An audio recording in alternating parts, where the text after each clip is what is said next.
Operação do Ministério Público investiga desvio de mais de R$2 milhões em esquema de servidores fantasmas na Assembleia. A audiência debate situação da rede de assistência a pessoas com problemas psiquiátricos em Natal. É prorrogada mais uma vez a campanha de vacinação contra a paralisia infantil e o sarampo. E ainda é realizada em Natal a 5ª Conferência dos Embaixadores pela Paz. Isso e muito mais na edição desta segunda-feira, dia 17 de setembro, do Câmara Repórter.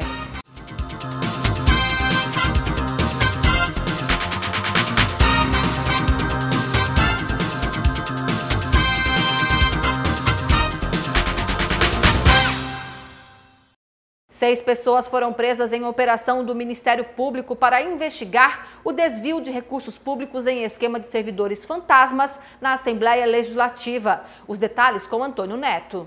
O objetivo da operação é apurar o desvio de pelo menos R$2.444.000 em um processo fraudulento envolvendo funcionários fantasmas da Assembleia Legislativa. Foram expedidos 6 mandatos de prisão, 23 de busca e apreensão e 2 pessoas foram presas em flagrante por posse ilegal de arma. Segundo o Ministério Público, o processo foi iniciado em 2015 e tinha como principal integrante a chefe do gabinete da presidência da Assembleia Legislativa, Ana Augusta Simas. Segundo o Ministério Público, ela tinha o poder de indicar pessoas para trabalhar na casa. O curioso era que o endereço destas pessoas era igual dela, inclusive constava nos dados cadastrais da Assembleia Legislativa e também nos dados bancários destas pessoas. Segundo o Ministério Público, além de Ana Augusta, foram presos temporariamente por 5 dias Paulo Henrique Fonseca, Ivaniécia Varela, José Roberto da Silva, Jaumir de Souza e também Fabiana Carla. A investigação aponta que estas pessoas tinham vencimentos na casa de R$13 mil,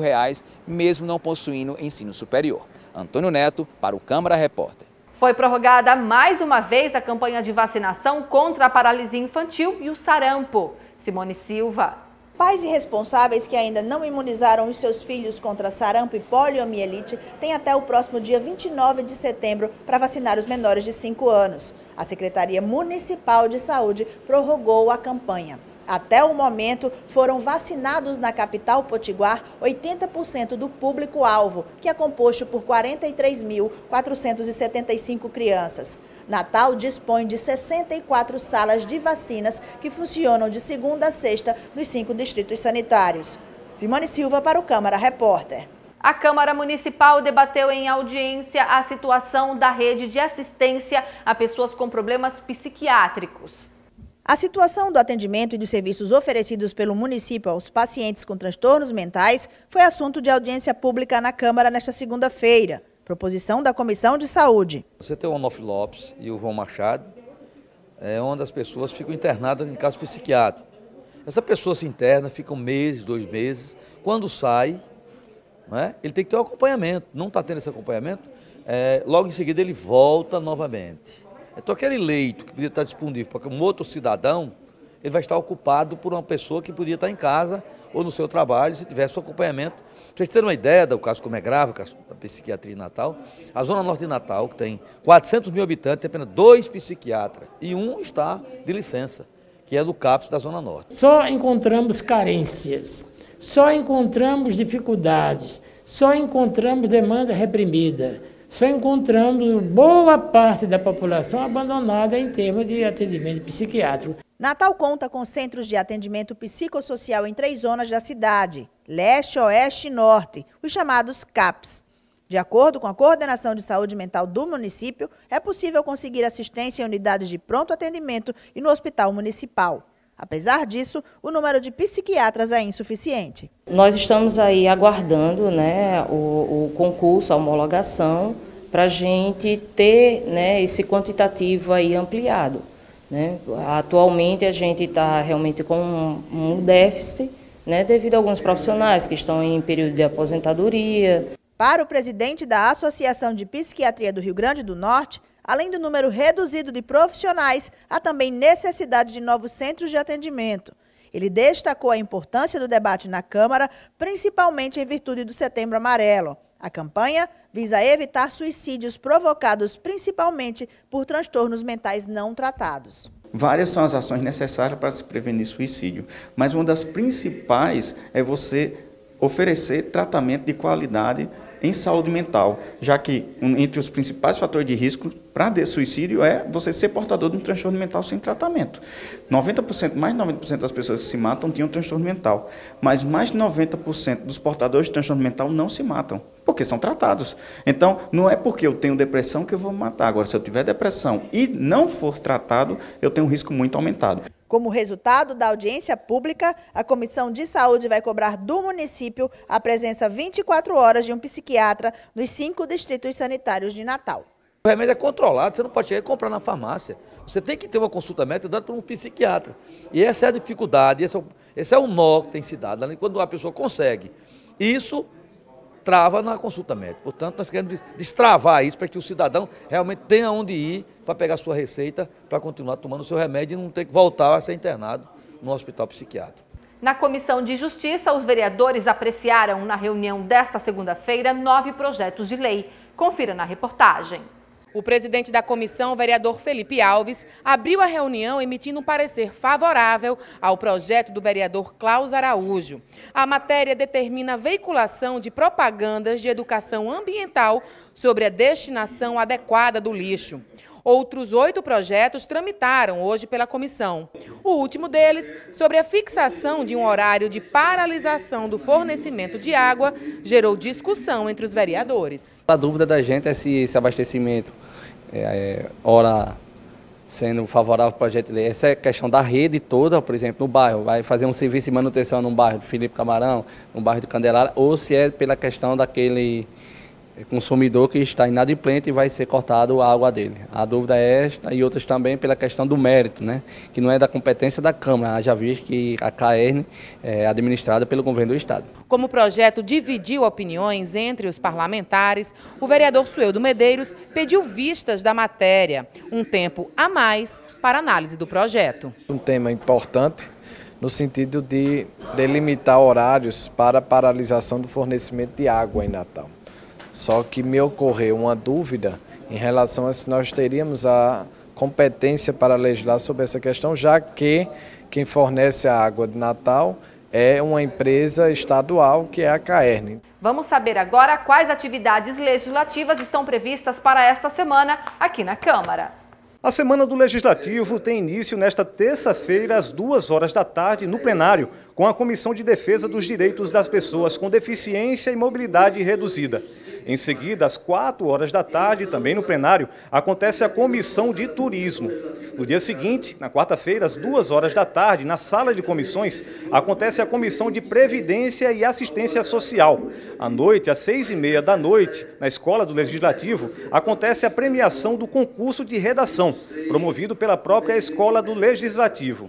Encerrando as atividades parlamentares da semana, na quinta-feira, às 2 horas da tarde, na Sala de Comissões, acontece a Comissão de Implementação e Acompanhamento de Leis Municipais. Hugo Fernandes para o Câmara Repórter. Foi realizada em Natal a 5ª Conferência dos Embaixadores pela Paz. A conferência abriu as atividades da UPF na Semana Internacional da Paz. No evento aconteceu o lançamento da Associação Internacional de Parlamentares para a Paz e também a Associação Interreligiosa para a Paz e Desenvolvimento. 4 parlamentares e 6 líderes de diferentes religiões receberam o título de Embaixador da Paz. É um movimento que reúne várias tendências religiosas, várias correntes de pensamento, mas todos com pensamento comum, que é exatamente de promover a paz. Fico muito honrado de ter sido lembrado e ser agraciado com esse título, que só aumenta a minha responsabilidade enquanto cidadão, enquanto agente político, enquanto parlamentar. Esse título apenas só diz que o trabalho que a gente vem desempenhando na cidade é em busca da paz, que é em busca da melhoria de vida do nosso povo mais sofrido, inclui aí a sua fé, estamos no caminho certo. Reunião como esta aproxima-nos mais para aprender um com o outro, para conhecer um no outro. Eu não conhecia muito das matrizes africanas, das religiões africanas, agora estou conhecendo. Eu não conhecia muito até de algumas religiões evangélicas, agora estou conhecendo mais. Essa iniciativa é uma das mais interessantes para a superação do rótulo religioso, para finalmente a construção da paz e do bem comum. Há uma frase de um grande líder espiritual chamado Gandhi, em que ele diz: não há caminho para a paz é o caminho.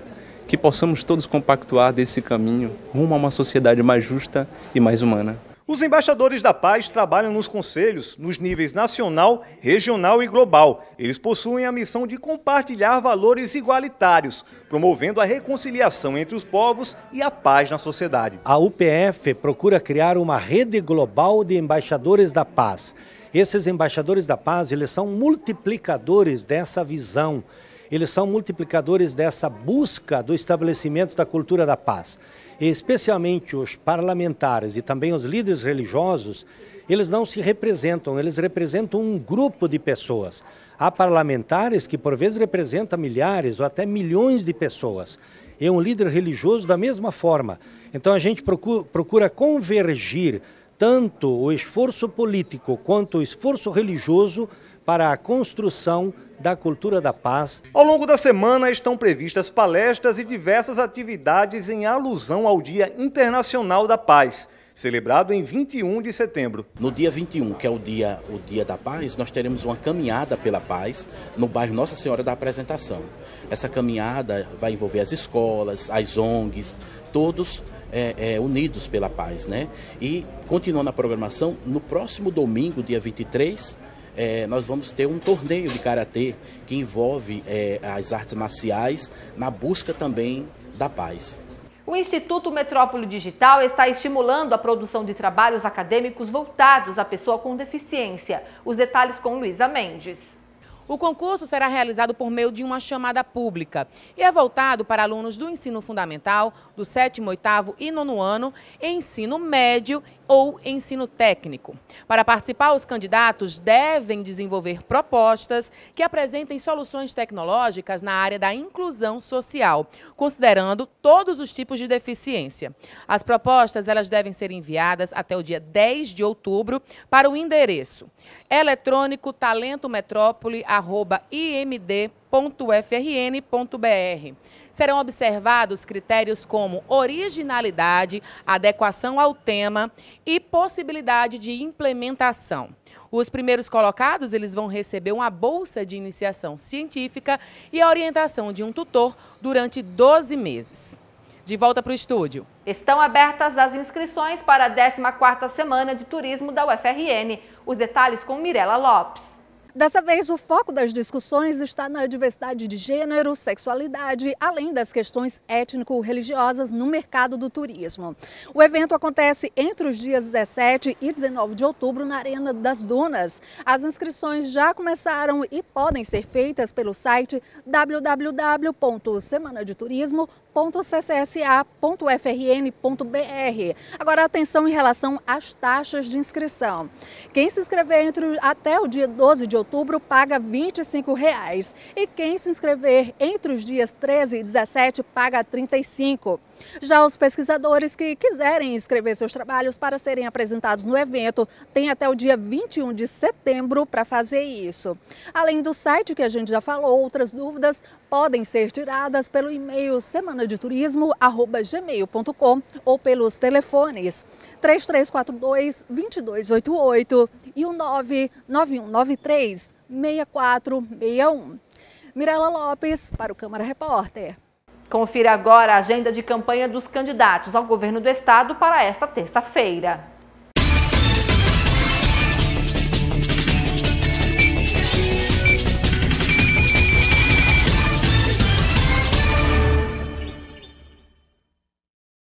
Nesta terça-feira, o candidato ao governo do estado, Breno Queiroga, do Solidariedade, tem às 10 da manhã uma reunião com assessores de campanha. Às 7 da noite, ele tem entrevista ao Jornal da Tropical. A candidata Fátima Bezerra, do PT, tem às 8 da manhã uma caminhada em Touros. Às 3h30 da tarde, um encontro com a Organização das Cooperativas do Estado do RN. Às 4h30 da tarde, uma caminhada em Neópolis. Já Carlos Alberto, do PSOL, tem às 9 da manhã gravação de programa eleitoral. Às 11 da manhã, ele visita o comércio de Nova Descoberta. À 1h30 da tarde, participa de sabatina do cooperativismo. Às 5 da tarde, faz caravana em Macaíba. O candidato Freitas Júnior, do Rede Sustentabilidade, não enviou agenda de campanha para esta terça-feira. Herói Bezerra, do PRTB, tem às 3 da tarde uma visita ao Centro Comercial do Alecrim. Às 6 da noite e 8 da noite, ele participa de agenda política de correligionários. O candidato Carlos Eduardo, do PDT, tem às 9 da manhã gravação de programa eleitoral. Às 2 da tarde, ele tem reunião com a equipe de marketing. Às 6h30 da noite, participa de uma sabatina. Às 8h30, ele participa de uma caravana em Riachuelo. O candidato ao governo do estado, Robson Farias, do PSD, tem às 8 da manhã uma entrevista a uma emissora de rádio. Às 6 da noite, ele participa de um programa de rádio. O candidato Dário Barbosa, do PSTU, tem às 9 da manhã uma sabatina com estudantes e trabalhadores da educação. Ao meio-dia, ele concede entrevista a uma emissora de rádio em Umarizal.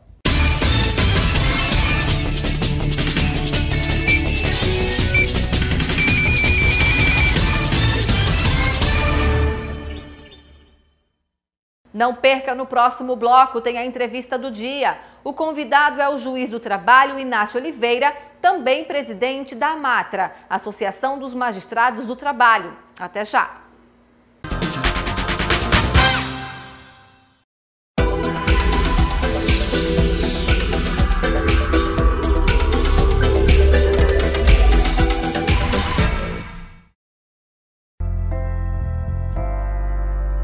Eu espero voltar para minha casa. Você sonha em voltar para sua casa? Você acha que isso pode acontecer ainda? É uma realidade da vida, né? Nenhuma família vai querer um jovem que esteja num abrigo, que tenha vários perfis de adolescentes, de várias formas, várias vivências. Eu acho que é uma das coisas que eu mais sinto falta, que é da minha família.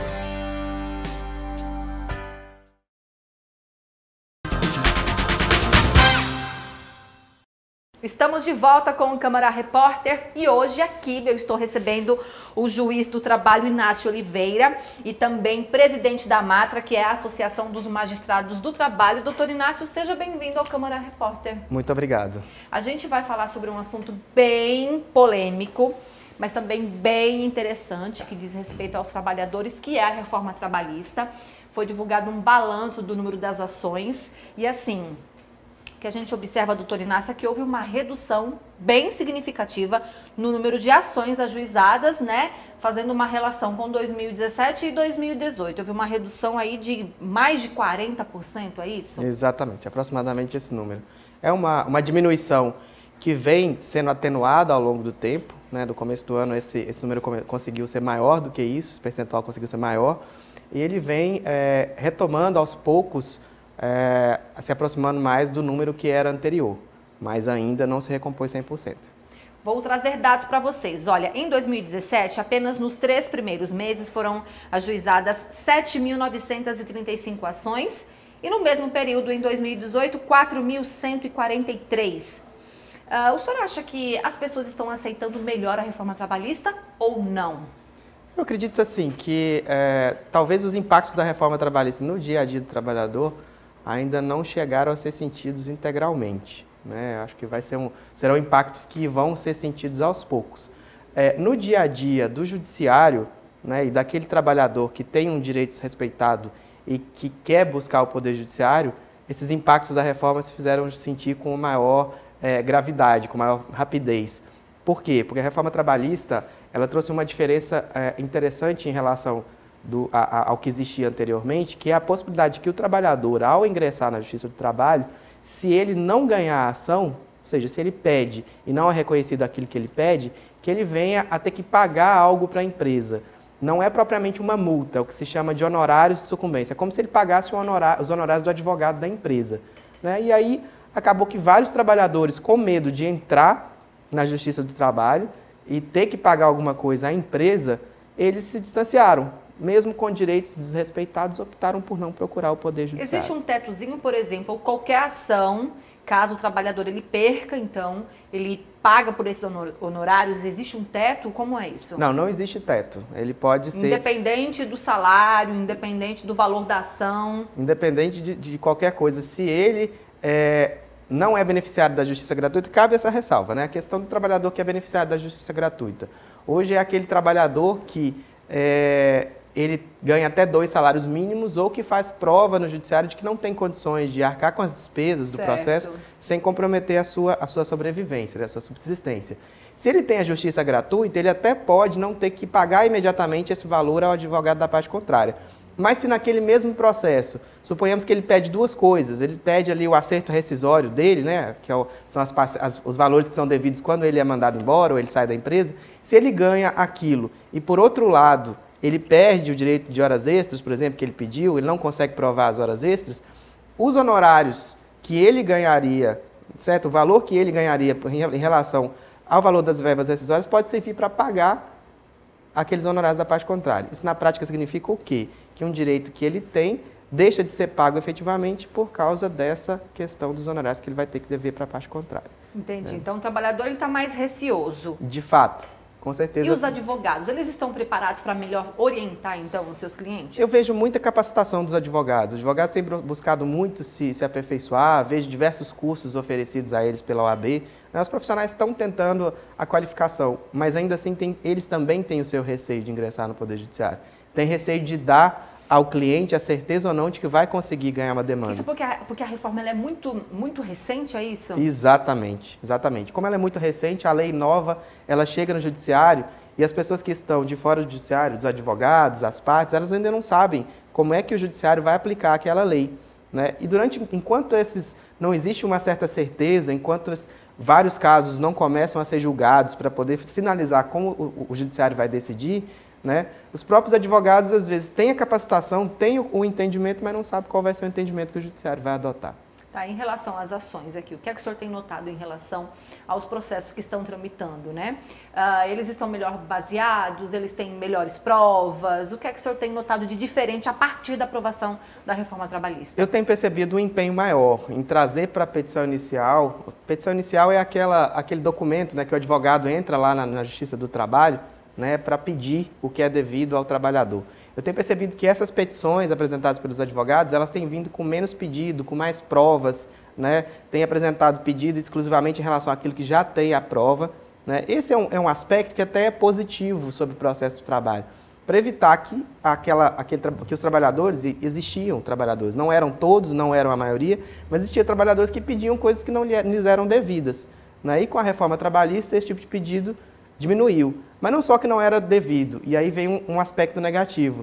Às vezes o trabalhador tem o direito, mas ele não consegue provar, ele não tem prova, né? Aquele fato que às vezes não tem uma testemunha para provar, não tem um documento, e às vezes antes o trabalhador ingressava na Justiça do Trabalho e durante o processo se conseguia essa prova. Hoje ele não entra mais, ele nem tenta mais, porque ele sabe que entrar e não provar, mesmo que ele tenha o direito, se ele não provar, pode gerar para ele uma condenação.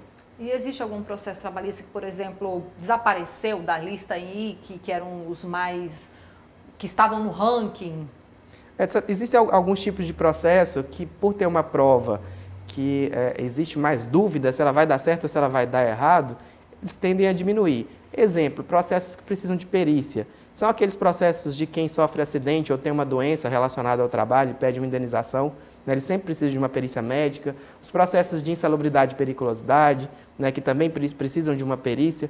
Como são processos em que o trabalhador não consegue ter uma prova antes de entrar com o processo, porque a prova é feita durante o processo, existe uma tendência de ter o receio de entrar com esse processo, né, não conseguir, que a prova não dá exatamente aquilo que o trabalhador esperava, e aí ele ser condenado a pagar alguma coisa para a parte contrária. Esses processos diminuíram, efetivamente. Tá, no âmbito institucional agora, a reforma trabalhista deu uma desafogada no número de processos, né? Sim, é verdade, diminuiu o número, né? De fato, assim, isso significa que os servidores e os magistrados estão lá agora com muito menos trabalho do que tinham? Na verdade, já existia uma sobrecarga de trabalho antes, né? A Justiça do Trabalho já tinha uma carência de servidores, uma carência de estrutura. E essa carência, ao invés de ser suprida ao longo dos anos, o que a gente teve em 2016, ano anterior à reforma trabalhista, foi um corte orçamentário de 30% nas verbas de custeio, né, que é o dinheiro que é utilizado para pagar todas as dívidas da Justiça do Trabalho para o funcionamento dela, né? Ou seja, em 2017, quando vem a reforma trabalhista e diminui essa quantidade de processos, o que faz é, de certa forma, colocar a quantidade de processos à estrutura compatível da Justiça do Trabalho. Não é diminuir para muito abaixo do que a Justiça do Trabalho é capaz de suportar. E tem muito processo antigo tramitando? Ainda tem. Esse é outro ponto interessante, Amanda. Os diversos processos que entraram antes da reforma trabalhista, que era um número muito maior, eles dão objeto a uma sentença e depois dão objeto a uma execução, né? Que é o processo que é feito para pagar o trabalhador aquilo que foi reconhecido pela sentença. Esses processos ainda estão lá. E eles ainda demandam muita estrutura e muito trabalho. Por exemplo, um trabalhador ele tem esperado quantos anos, por exemplo, para ter para ver a sua ação ela resolvida, a sua sentença? O tempo médio de tramitação do TRT 21, até é interessante citar isso, porque o CNJ reconheceu o TRT da 21ª Região, ou seja, a Justiça do Trabalho no Rio Grande do Norte, como um dos mais produtivos e rápidos no Brasil. Né? Salvo engano, o tempo médio da execução está entre 3 e 4 anos, médio. É claro que existem processos que podem demorar bem mais, outros demoram menos, né? Outros demoram eternidade, porque a gente não consegue achar patrimônio da empresa, né? Ou do ex-empregador para fim de pagar aquela dívida, mas o fato é que a média está por aí. Agora, já na fase de conhecimento é bem mais rápido. A fase de conhecimento é aquela, né, que acontece quando o trabalhador entra com o pedido até sair a sentença e a sentença ser apreciada pelo tribunal em grau de recurso. Né? Nessa fase, é pouco mais de um ano, transita ali uma média de um ano mais ou menos, é bem mais rápido que a execução. Frente a outros ramos do Poder Judiciário e outros tribunais, ainda é bem rápido. É bem Depois mais rápido da reforma, é possível então que fique mais célere ainda ou não? É possível, é possível. Com essa diminuição do número de processos na fase de conhecimento, é possível que os servidores e os magistrados possam se dedicar mais à fase de execução e conseguir, né, o adimplemento, o pagamento desses processos mais rapidamente. Tá. Doutor Inácio, qual que é a orientação que o senhor dá para o trabalhador que está passando por esse momento de indecisão, né? Ele está tendo os seus direitos aí negados pela empresa, mas tem esse receio de entrar com uma ação ou não? Qual a orientação que o senhor dá? A orientação que eu tenho é não tenha medo de procurar o Poder Judiciário. Se existe o direito, se teve um direito desrespeitado, procure o advogado. O advogado vai saber os meios jurídicos, né, de levar aquelas provas ao processo, de conseguir minimizar os danos em termos de condenação do trabalhador. Desde que ele tenha efetivamente o direito, não deve ter medo, deve procurar o advogado e a Justiça do Trabalho. E o trabalhador sempre tem direito, não é, doutor? Os direitos estão previstos na lei. Se o direito está previsto na lei e a empresa não paga, ela não respeita esse trabalhador, não respeita o direito dela, ele tem que buscar. Doutor Inácio Oliveira, juiz do trabalho e também presidente da Associação dos Magistrados do Trabalho, muito obrigada pela sua entrevista. Obrigado, Amanda. Eu que agradeço. Essa edição do Câmara Repórter fica por aqui. Muito obrigada pela audiência de todo mundo. A semana está só começando. Olha, nós temos aí muitas entrevistas, muitas informações aqui ao longo dessa semana. Eu espero contar com a sua audiência. Muito obrigada, então, e até terça-feira. Tchau, tchau.